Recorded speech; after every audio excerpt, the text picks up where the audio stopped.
In the ancient land of Egypt, a clash of divine proportions unfolded.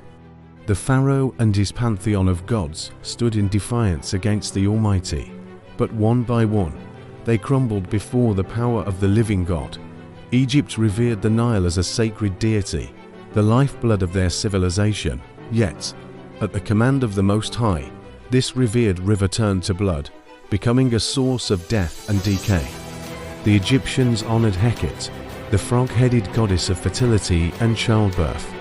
But their worship was met with an overwhelming plague of frogs, swarming across the land until their rotting bodies filled the air with a putrid stench. They bowed before Geb, the earth god, believing he protected their crops and soil.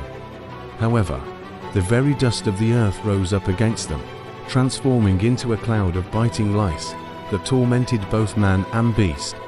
The scarab god Khepri, seen as a protector of the realm, proved powerless when swarms of flies descended upon Egypt, invading every home and palace, leaving no sanctuary untouched. Ra, the mighty sun god, lord of light and warmth, was humbled as an impenetrable darkness blanketed the land. 4 days, not a single ray of sunlight pierced the gloom, leaving Egypt in a state of helpless blindness. In their desperation, the Egyptians turned to Osiris, the god of life, death, and resurrection. But in one terrible night, death swept through every household, claiming the life of every firstborn, from the lowest servant to the heir of Pharaoh himself. With each plague, another false god fell. The pantheon of Egypt, once thought invincible, lay in ruins.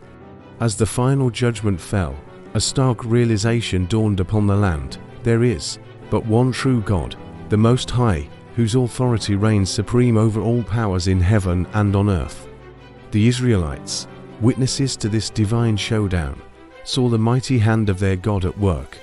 Each plague was not just a demonstration of power, but a direct challenge to the supposed dominion of Egypt's gods. The God of Abraham, Isaac, and Jacob proved himself not just as another deity, but as the one true God, unrivaled and uncontested.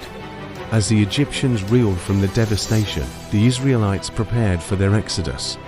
They marched out of Egypt not just as freed slaves, but as a people who had seen the unmatched power of their God. The plagues served as a testament to future generations, a reminder that the Lord God stands above all false idols and earthly powers. In the end, Egypt lay humbled, its gods exposed as powerless fabrications,